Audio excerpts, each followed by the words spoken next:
देखिए, ये कॉन्फ्रेंस हमारे आईटी ईएफ मतलब इनकम टैक्स एम्प्लॉयज़ फेडरेशन का फंक्शन है और यहाँ पे वो आपस में डिस्कस करेंगे कि इनको कठिनाइयाँ क्या हैं और उम्मीद करेंगे कि मैं उनके सॉल्यूशंस दूँ। तो मैं इसको बहुत ज़रूरी चीज़ समझता हूँ क्योंकि हमारे विभाग का सबसे मूल्यवान जो एसेट है वो हमारा मानव संसाधन है। तो मेरे एम्प्लॉयज़ अगर खुश रहेंगे, उनकी कठिनाइयाँ अगर दूर हो सकेंगी, उनके एस्पिरेशंस अगर हम फुलफ़िल कर पाएँगे, तो सबसे ज़्यादा खुशी मुझे होगी। और इसी क्रम में आपने देखा है इस कॉन्फ्रेंस में सबने इस बात की सराहना की है कि हम लोगों ने समय पर सबकी पदोन्नतियाँ जितनी हो सकती थी की, जहाँ पे कुछ रुकावट है उसको दूर करने की कोशिश की और निरंतर मेरा प्रयास रहता है और मेरे पूरे हेडक्वार्टर्स का प्रयास रहता है कि जो भी जेन्युइन समस्याएं हैं उनका यथासंभव और यथाशीघ्र सॉल्यूशन दिया जाए। जैसे एक चीज़ आपको बताऊं, हम लोगों ने कंपैशनेट ग्राउंड पे जिन लोगों की डेथ वेथ हो गई थी वहाँ पे अपॉइंटमेंट्स करने के लिए एक कमेटी बनाई और उसमें कुछ लोगों को चुना। अब उसमें से कुछ लोग कंप्यूटर प्रणाली में काम करने में अक्षम थे, मतलब दे वर नॉट एलिजिबल। तो हमने कहा कि अगर इनको इनएलिजिबल बोल देंगे और उनको नौकरियां डिनाई कर देंगे then the whole purpose of compassion is lost. तो मैंने कहा कि ये अभी सक्षम नहीं है, उनके लिए एक अलग से ट्रेनिंग ऑर्गेनाइज कराई और उनको उस ट्रेनिंग से इतना फ़ायदा मिला कि फिर 15-20 दिन के बाद दोबारा परीक्षा लग ली और उसने सब पास कर गए। तो मुझे बहुत खुशी हुई कि जो कंपैशनेट लोग, जिसको हम कंपैशनेट ग्राउंड पे अपॉइंटमेंट दे रहे हैं, उसको हम तकनीकी कारण से रिजेक्ट करें, उससे बढ़िया है कि उसको प्रशिक्षण दे के तैयार कर लें और उचित बना लें ताकि हम उनको दे पाएँ नौकरियाँ।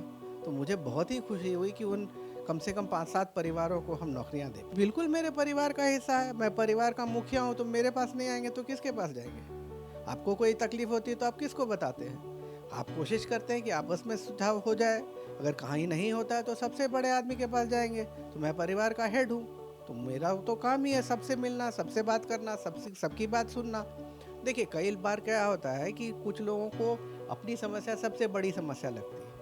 अब मुझे उनकी समस्या भी देखनी है, बाकी लोगों को भी समस्याएं देखनी है। तो कई बार उनको समझाना पड़ता है कि भैया तुम्हारी समस्या ठीक है, लेकिन इतनी बड़ी नहीं है जितनी दूसरों की है। तो सबको मिलजुल के साथ चलना है। कुछ लोग प्रसन्न हो जाते हैं, कुछ लोग थोड़ा नाराज़ हो जाते हैं, लेकिन बाई अल्लाह आपने देखा कि सब प्रसन्न हैं। इसलिए क्योंकि हमारा प्रयास रहता है कि ज़्यादा से ज़्यादा लोगों को प्रसन्न रख पाए, क्योंकि अगर वो प्रसन्न है, उत्साहित है, तो वो जो मेहनत करेगा, वो जो उसका जो आउटपुट होगा, वो एक दुखी आदमी के आउटपुट से बहुत ज़्यादा होगा। तो मैं दुखी क्यों करूं सबको? क्योंकि मेरा काम तो है कि maximise the output and keep your employees happy, and that is what is my motto. मेरे परिवार के लिए यही संदेश है कि मेहनत से काम करिए। देश को हमारी मेहनत की बहुत ज़रूरत है।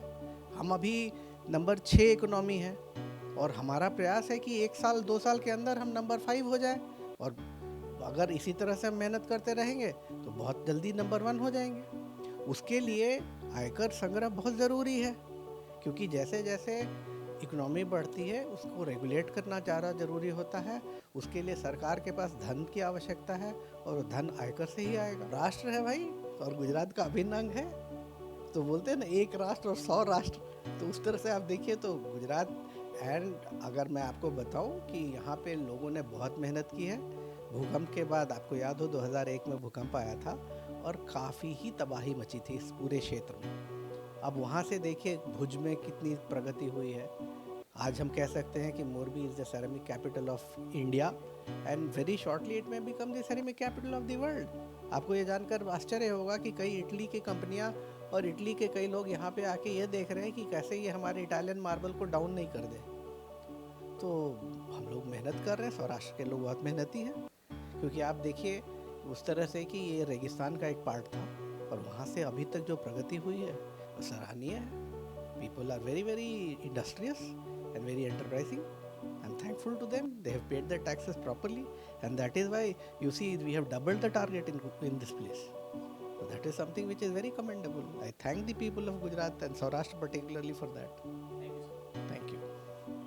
ગુજરાત રાજ્ય ઇન્કમટેક્સ એમ્પ્લોઈઝ ફેડરેશન એટલે કે અમારું ગ્રુપ સીનું જે યુનિયન છે એની આ 11મી દર 2 વર્ષે યોજાતી કોન્ફરન્સ છે સ્ટેટ લેવલની. આની અંદર આજે જે ઓપનિંગ સેરેમની હતી એમાં અમારા પ્રિન્સિપલ ચીફ કમિશનર રવિન્દ્રકુમાર સાહેબ પધારેલ હતા. તદુપરાંત Rambhai Mokariya honourable member of parliament પણ હાજરી આપી હતી. આજનું આ સેશન પૂરું થયા બાદ અમે ફરીથી બીજું સેશન બિઝનેસ સેશન ચાલુ કરશું. તેમાં કર્મચારીઓને લગતા પ્રશ્નોની આપલે થશે, એની પર ચર્ચા વિચારણા થશે અને જે કાંઈ ગંભીર પ્રશ્નો આવે બરાબર છે તો એ અમે આવનારા દિવસોની અંદર ગુજરાતના પ્રિન્સિપલ ચીફ કમિશનર સામે એ અમે ડિમાન્ડ મૂકીશું કે આટલી વસ્તુઓ અમારા કોન્ફરન્સની અંદર ચર્ચામાં આવી છે અને એના ઉકેલ માટે સનિષ્ઠ પ્રયાસ કરવામાં આવે. આજે મેં principal chief commissioner of Gujarat Shri Ravindrakumar સાહેબ પાસે જે માગણી કરી છે એમાં મુખ્યત્વે અમારું જે એન્યુઅલ જનરલ ટ્રાન્સફર ડિમાન્ડ છે ભાઈ અમે બાકી છે ભાઈ, હા તો એ સ્મૂધલી પતી જાય, જે લોકોને જે સ્ટેશન માગે એ મળી જાય, સ્મૂધલી એજીટી પતી જાય એ એક માગ હતી.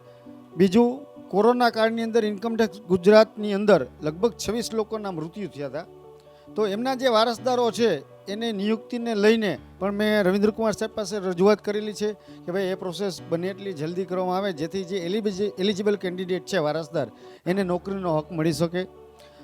તદુપરાંત મેડિકલ જે છે એમાં અમારા અહીંયા ગ્રાન્ટ ઓછી છે, એની પણ સાહેબની પાસે રજૂઆત કરી છે.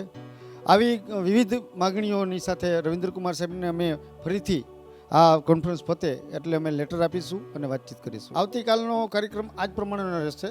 અમારું આવતીકાલે સવારે 10 વાગે બિઝનેસ સેશન ચાલુ થશે. તેમાંથી જે વાપીથી વલસાડ સુધીના જે પણ કોઈ ડેલિગેટ્સ આવ્યા છે એને લગતા પ્રતિભાવો આવશે, એની ફરિયાદો, એના નિરાકરણ એની ઓલી થશે.